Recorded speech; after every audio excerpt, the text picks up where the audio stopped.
My name is Martin de Jong and I work for Delft University of Technology. In this short lecture, I will try to familiarize you with the phenomenon eco-city development in China. Eco-cities have a good ring about them.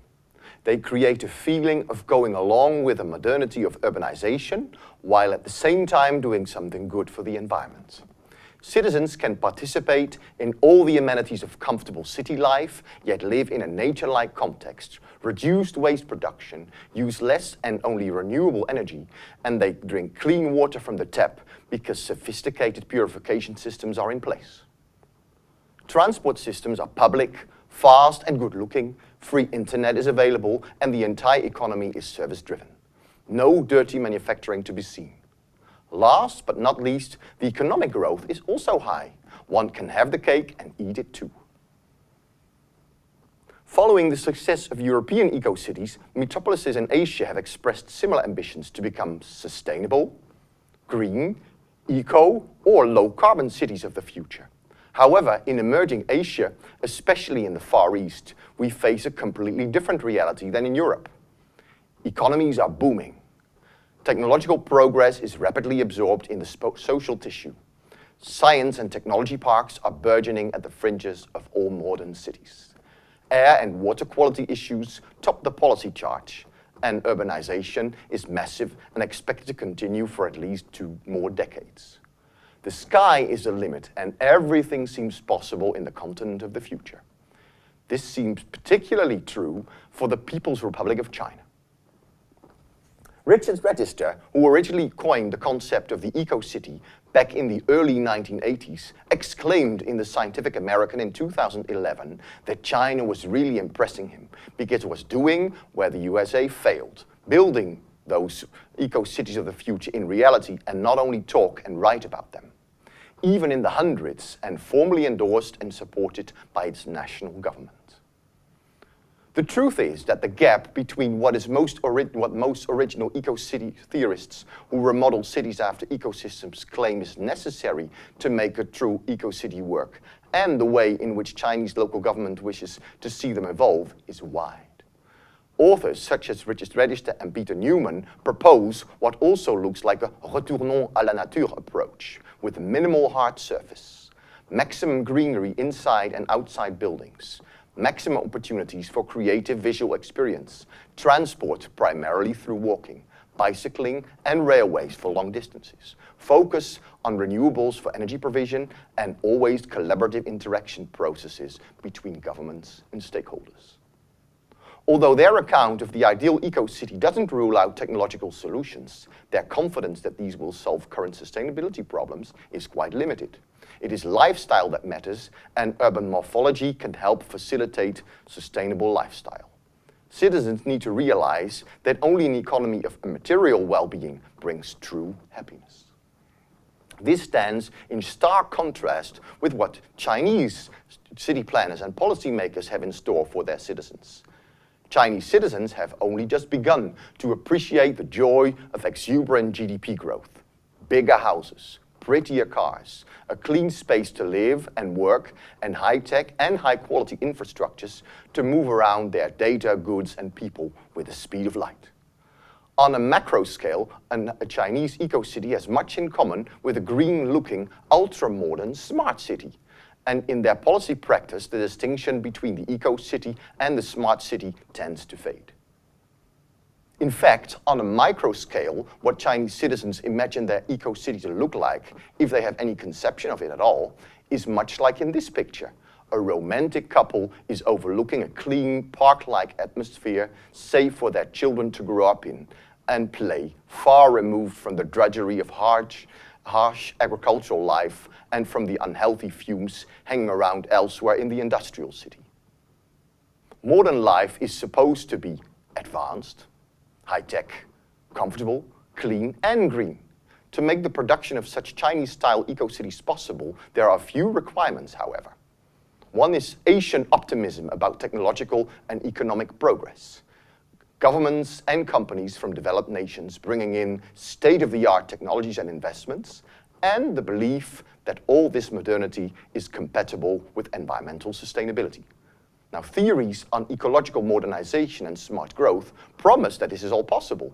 The eco-efficiency of economic production can be improved, emissions can be reduced, while economic growth can be sustained, if not enhanced. The best known example of Chinese eco-cities that have engaged in this development are Suzhou, Tianjin, and Guangzhou. They sought affiliation with the Singaporean government. Or Chaofujian and Wuxi, which collaborated with the Swedish government. Shanghai, which linked up with Britain. Qingdao, which engaged in joint venture with Germany. And Beijing-Montogo, where a Finnish planner engineer had an important role to play. More recently, other countries, including the Netherlands, also began to get involved with this emerging urban infrastructures business. We have played a key initiating role in getting what eventually came to be called Shenzhen International Low Carbon City on the map. The Shenzhen local government and the Longgang district government, where the area is located for which we were asked to write a strategic plan, attracted us as advisors in the years 2010 to 2012. And we still regularly participate in meetings, conferences, and other events they organize. Our view was that to transform a low added value manufacturing industrial town into a world-class innovation hub, quality rather than volume growth should be pursued. An open innovation hub was to be created which included national and international universities and research centers, specialized in the fields of technology, engineering, creative industries, and healthcare, in which the area in question had a strong tradition. Apart from research organizations, large and start-up firms would have to locate there to elaborate on the knowledge created and turn it into a high-value products and services economy. For such an area to thrive, high-level public facilities would be needed in education and health, as well as green buildings and the next generation of infrastructures in energy, transport, ICT, waste disposal, and water recycling, which we would be eminently qualified to provide, since we represented TU Delft-based Next Generation Infrastructures Foundation. This combination package would be wrapped in a cultural envelope combining the traditional with the modern. We paid due attention to local traditions and proposed to infuse elements of local Hakka culture by renovating existing Hakka villages into tourist attractions and having new buildings to be inspired by traditional round Hakka building styles and a special museum and trail route devoted to their history and heritage. But at the same time, modernity for the young urban professional would come with a focus on official bilingualism, Chinese and English, in schools and public places, to attract talented cosmopolitan Chinese interested in the best future for their children, as well as adventurous foreigners for whom exclusive communication solely in Mandarin would be just a bridge too far.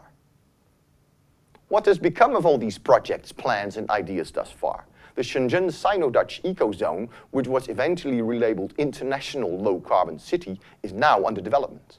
As proposed, a large exhibition hall, built from sustainable materials, was constructed where the annual Low Carbon Economy Conference in Shenzhen is held. As proposed, also, the nearby river was cleaned up, making the area more attractive. And, as proposed, a nearby Hakka village is indeed under renovation. But many other key aspects are still missing. The future hinges now on the willingness of investors and significant companies to settle in the area to allow for the finances of other crucial facilities. If so, the high-level infrastructures will appear that can truly propel Shenzhen outskirts into the 21st century. The Chinese eco-city will be an affordable smart city, or it will not be. Now, the involvement of the Dutch players has been far more limited than hoped for on either side. The Chinese had hoped for significant investments from the Dutch government and Dutch companies, and which did not come forth. The Dutch had hoped for lucrative business offers to sell their knowledge, but development and construction work ended up mainly in Chinese hands. Less sophisticated perhaps, but more affordable. Now, the records for the other Sino-foreign eco-cities have not been that different. Some do appear as large-scale urban development projects, such as those of which the Singaporean parties participate. They become economic successes, but in spite of elaborative eco-city indicator systems, their environmental merits are disputed. Others, such as those in which Swedish and German partners are involved, are drastically downsized for lack of profitable investment opportunities. The British sponsor Dongtan was aborted for a variety of reasons, and Finnish-inspired Beijing Montogo has been redirected in a way the original architect seriously disapproves of. At any rate, eco-city development all around China has in practice amounted much the same as smart city development. This resonates well with the large construction and engineering firms, but may appear ominous to environmentalists. Already so much land is transformed from green to grey, and calling those new grey areas green, which suggests eco, which suggests green, creates an illusion that they are truly environmentally sustainable, whereas perhaps they are not.